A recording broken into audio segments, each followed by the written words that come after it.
Bienvenue sur la chaîne YouTube de l'Hémétanalyse. Une des hémétanalyses que j'ai formées, Marilyn Marie, a décliné de manière très étonnante et ludique la plupart des concepts que je développe dans ma méthode. Je vous invite donc à les visionner sur sa chaîne. Être soi-même et rayonner pour être en vie. La vie avec un grand V évidemment. Afin de vous en donner un avant-goût, je vous propose d'apprécier ce qui suit. C'est concis et clair. Bonne vision et prenez soin de vous et à très vite.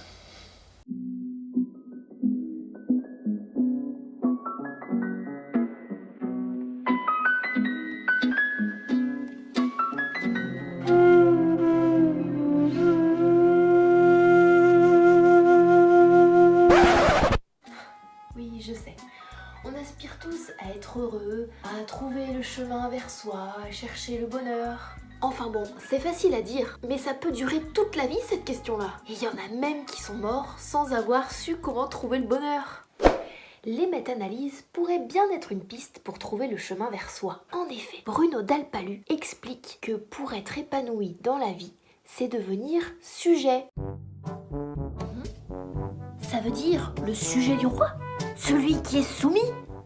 C'est le sujet avec un S majuscule. En devenant sujet, j'adopte une posture dans la vie. Je me permets d'être moi-même tout en tenant compte des autres. Être sujet, c'est aller vers soi sans que cela ne gêne l'autre. C'est quelqu'un qui n'est pas quelconque. Lorsque je suis sujet, je me soutiens de mon désir tout en tenant compte de l'autre. J'assume ce que je dis, j'assume ce que je fais, j'assume mon histoire et je tiens compte des autres. Et c'est là le plus difficile.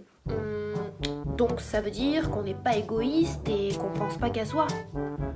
Ah. Et oui, parce que dans la vie, nous sommes sans cesse divisés entre qui j'ai envie d'être, qui je suis vraiment, qu'est-ce qu'on attend de moi. Je suis un individu.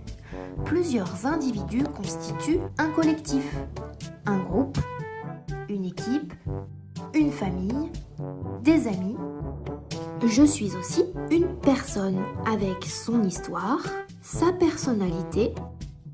Alors, d'après mes calculs, il existe 6 types de personnalités. Oui, moi je suis pas d'accord parce que c'est enfermer les gens dans des cases.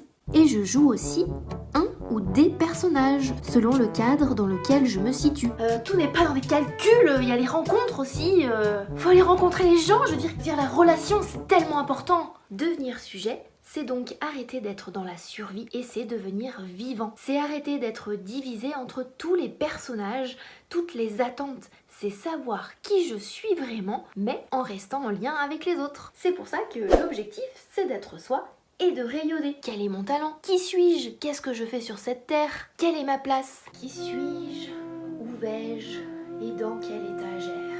Nous avons tous en nous une pulsion de vie. C'est ce que Bruno Dalpalu appelle la pulsion du sujet. Quoi que l'on fasse, si on ne l'écoute pas, cette pulsion ressortira toujours un jour parce que l'objectif, c'est justement cette recherche du bonheur, être heureux, être soi. Et oui, c'est le travail du développement personnel. Il existe des repères. Et ces repères se trouvent dans le trajet du sujet, dans ce trajet de vie. Oui, mais c'est quoi ce truc-là? Et puis, ça sert à quoi? Ça, je vous l'expliquerai une prochaine fois.